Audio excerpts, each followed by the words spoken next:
Saya akan menelisiknya eksklusif.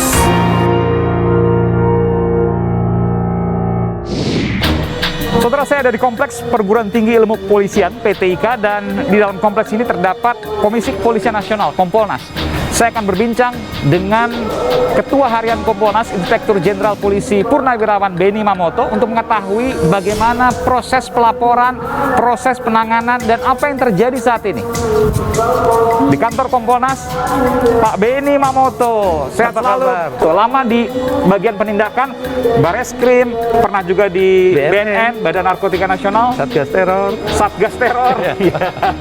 Jadi soal lidik dan sidik udah hatam, Pak, ya? Iya, hampir selesai. semua jenis kejahatan saya pernah tangani. Semua jenis kejahatan? Iya. Dari yang paling ringan sampai yang paling berat? Luar biasa. Pak, ini kantor Kompolnas dengan adanya informasi banjir kasus viral oknum polisi, kelimpahan laporan dong, Pak, banyak sekali. Otomatis. Karena masyarakat semakin tahu peran, tugas, dan fungsi Kompolnas. Naik berapa kali lipat, Pak?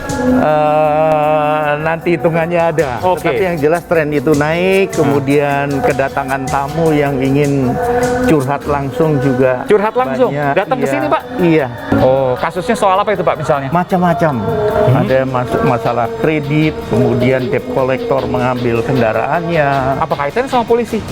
Sudah dilaporkan ke polisi tapi Oke. tidak jalan. Oh. Lalu apa yang proses dia lakukan oleh Kompolnas? Nanti kita akan berbincang. Kita ke dalam, Pak, ya? Mari. Baik, makasih, Pak. Oh, ini ruang penerimaan, Pak? Bukan? Penerimaan ada di belakang. Oh, ini ruang untuk tamu aja Iya, biasa? untuk tamu. Kemudian ingin audiensi dengan kami terima di ruang rapat. Boleh kita lihat ruang rapat, Pak, ya? Silakan. Oh, ini ruang rapatnya. Iya. Kompolnas, Komisi Betul. Kepolisian Nasional. Ini adalah para komisioner ya, Pak, ya? Ya, perwakilan pakar kepolisian, Iya. perwakilan tokoh masyarakat. Oke. 3. Jadi ini lembaga eksternal yang internal juga dong, Pak. Kan ada menteri-menteri di sini, ada menteri utama lagi. Tapi saya tanya, Pak, sebelum nanti kita bicara soal laporan. Kalau ada pelaporan, lalu kemudian ada rekomendasi, katakanlah harus koreksi dari pihak, katakanlah mungkin Polres, atau Polsek, atau bahkan Polda. Lalu kemudian rekomendasi itu disampaikan ke Mabes Polri kan, Pak, ke pusat. Tapi tidak dilaksanakan. Mungkin nggak? Jadi yang pertama mekanismenya ketika laporan kami terima, apakah lewat e-lapor, apakah per surat atau datang langsung, kami pelajari, kemudian kami tindak lanjuti, kami minta klarifikasi kepada yang nangani. Setelah dapat klarifikasi, ini 14 hari harus dijawab. Oke. Klarifikasi ini kami sampaikan ke pengadu. Nih jawabannya. Oh, jadi pengadu tahu prosesnya sudah sampai di mana? Iya. Kemudian pengadu lihat, oh nggak bener, Pak. Ketika kita mendapati bahwa pelanggarannya cukup serius, kami minta digelar. Oh, melakukan gelar perkara? Iya. Ini seperti penyidik juga dong, Pak? Begini, ketika kita mendengar langsung gelar perkara, di situ kita bisa mengevaluasi. Ya. Karena background saya serse, banyak kali kami memberikan masukan, saran, pendapat supaya apa? Ketika memang ada keterbatasan kompetensi dari penyidik, mereka tercerahkan. Jadi ada solusi, solutif. Tidak hanya berhenti pada mengoreksi. Gitu. Dan Divpropam harus melaksanakan rekomendasi. Iya. Pertanyaannya, kalau Divpropam tidak melaksanakan rekomendasi, mungkin nggak? Di era masyarakat informasi sekarang sulit bersembunyi. Oke. Ketika proses tidak berjalan, masyarakat komplain. Ketika dia komplain melalui prosedur nggak direspon, komplainnya ke siapa? Medsos. Oke, dan itu kemudian Viral. mempengaruhi soal nama baik. Kita boleh lihat, Pak, proses Baik, laporan? mari. Kita akan lihat, saudara, proses pelaporan, seberapa banyak berkasnya dan bagaimana cara melapornya, termasuk juga tempat melapor, termasuk soal online tadi. Kita akan masuk ke dalam. Dan ini adalah ruang pengaduan ya, Pak? Iya.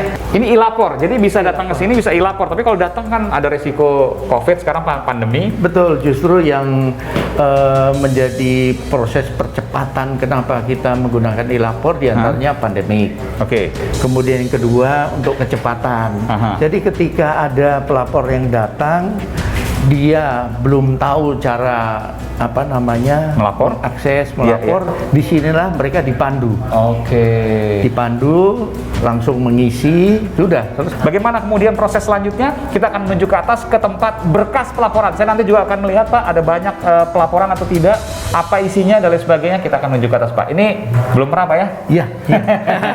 Terima kasih Pak Benny. Terima kasih. Kita akan ke atas saudara. Kita akan ke tempat pusat pelaporan saudara. Ini belum pernah masuk wartawan ya Pak ya? Media. Ini baru Aiman. Terima kasih Pak. Oke. Saya tidak akan membuka identitas karena masih dalam proses pemeriksaan. Mungkin nanti ada nama-nama sejumlah pejabat kepolisian yang dilaporkan, tapi ini masih dalam proses. Jadi asas praduga tak bersalah ya Pak Benny ya? Iya, tetap berlaku asas praduga tak bersalah. Iya. Ini tempat pemrosesan. Oke. Ini dengan Pak. Beliau yang komandannya supporting tim untuk kami. Oh, sekjennya lah kalau di betul. kementerian ya. Betul. Pak Musa Tampu Bolon. Ya. Anggota juga Pak ya? Betul. Brigjen. Brigadir Jenderal. Ya, Turunkan. tapi lepas baju. Nggak pernah pakai baju seragam lagi Pak ya? Nggak boleh nih, karena harus independen. Sama ini kombes tapi Oh ini lepas baju. kombes juga Pak. Bahkan saya lihat fotonya, mohon izin Pak ya. Edi Suryanto. Fotonya pun nggak boleh pakai foto Iya, polisi. iya.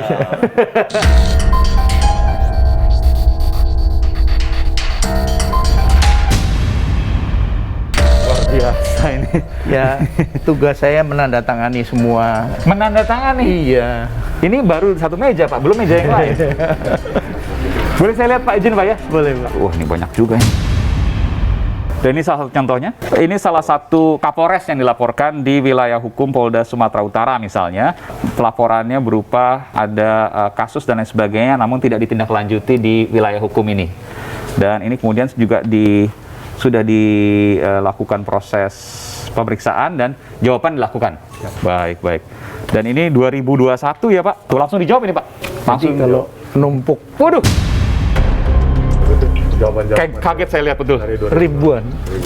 Ini ada berapa lemari nih? 1, 2, Semua Pak. wow. Saudara, saya ingin memperlihatkan kepada Anda, ada berapa jumlah laporan yang masuk sejak tahun 2017? Tahun ini 3.565. Oke. Satu tahun ini. Ada 1, 2, 3, 4, 5, 6, 7, 8, 9, 10. Sampai sana Pak? Ya, Luar biasa, nggak kehitung. almari terus sekarang proses digitalisasi. Puluhan lemari saudara. Dan inilah laporannya. Ini Bapak-Bapak, selamat siang Pak. Sehat selalu, ibu-ibu juga. Ini sedang melakukan apa ini Pak? Untuk klarifikasi Minta klarifikasi Oh, minta Iya, klarifikasi. klarifikasi. Jadi klarifikasi ke? ke pihak Polda, Polri. Begitu kita terima klarifikasinya, Ya. kita sampaikan kepada pengadu. Aha. Oh, ternyata aduan Anda nggak benar. Oke. Misalkan ya, Ya. ini sudah pernah ada gugatan pra-peradilan dan sebagainya. Oh, jadi si pelapor tadi yang ke Kompolnas itu sebenarnya sudah melakukan pra-peradilan, menggugat kenapa kemudian kasusnya dihentikan di Ya. kepolisian itu, Ya. dan kalah si pelapor Iya. ini. Tapi masih coba lagi di Kompolnas, Tapi nggak cerita ini. nggak ceritain. Waduh. Oh, ada pelapor yang nggak jujur juga. Iya. Kalau sekarang benar ternyata ada dugaan penyalahgunaan atau pelanggaran di salah satu Polda atau Polsek atau Polres tertentu misalnya, apa yang dilakukan Kompolnas? Yang pertama kami kerjasama dan koordinasi dengan pengawas internal, Irwasum, Ya. Kadif Propam. Kita sampaikan ini temuannya begini. Mereka akan langsung menindaklanjuti pendalaman, kemudian nanti itu porsinya Paminal, porsinya Ya. dari Propam. Propam untuk nanti melakukan penyelidikan. Oke. Kalau memang benar ada ranah etik, kemudian oh ini masuk pidana. Oke. Jadi tidak akan hanya berhenti sampai dengan temuan, Ya. tapi pasti ditindaklanjuti. Pasti ditindaklanjuti. Jangan sampai viral dulu. Kita Oke. harus bergerak cepat. Kompolnas harus bergerak lebih cepat, di Propam juga harus Iya. bergerak lebih cepat. Betul. Jangan nunggu viral baru kemudian jalan. Betul, betul. Dan ketika dilaporkan nggak mesti juga kertas, tapi juga bisa lewat surat digital. Kami E-lapor. di samping itu kami sudah langsung WA, sudah langsung telepon, sudah langsung bergerak meskipun surat ini belum jalan. Iya. Tapi kalau 3.000 lebih laporan per tahun, orangnya cuma 1, 2, 3, 4, 5. Cukup Pak? Kami dukungan SDM minimalis. Minimalis? Oke. Dukungan anggaran minimalis, Oke. tetapi semangatnya maksimal. Saya sering dengar ya begini nih. Oke, mudah-mudahan bisa tetap amanah ya Pak ya. Iya, Karena iya, ini banyak iya. juga menjadi pegangan harapan dari masyarakat yang hendak mencari keadilan tentu. Betul. Bukan hanya di institusi resmi, polisi, kejaksaan dan juga pengadilan, Mahkamah Betul. Agung, tapi juga Kompolnas ternyata juga menjadi tulang punggung untuk menegakkan juga keadilan. Betul. Baik, terima kasih. Terima kasih. Inspektur Jenderal Polisi Purnawirawan Benny Mamoto, kemudian juga Bapak, saya nggak boleh sebut pangkat ya, Pak Musa Tambu Bolon, ya, Brigadir Jenderal Polisi, dan Pak Edi. Edi Suryanto, Komisaris Besar Polisi di dalam tanda kurung, Pak ya, nggak boleh di depan. Bapak-bapak dan Ibu, sehat selalu Pak, tetap semangat. Baik. Mas Tanis, bagaimana logikanya ketika pelayanan yang ditingkatkan kepada masyarakat, maka akan menurunkan tingkat penyalahgunaan oknum polisi kepada masyarakat? Saya akan menelisiknya eksklusif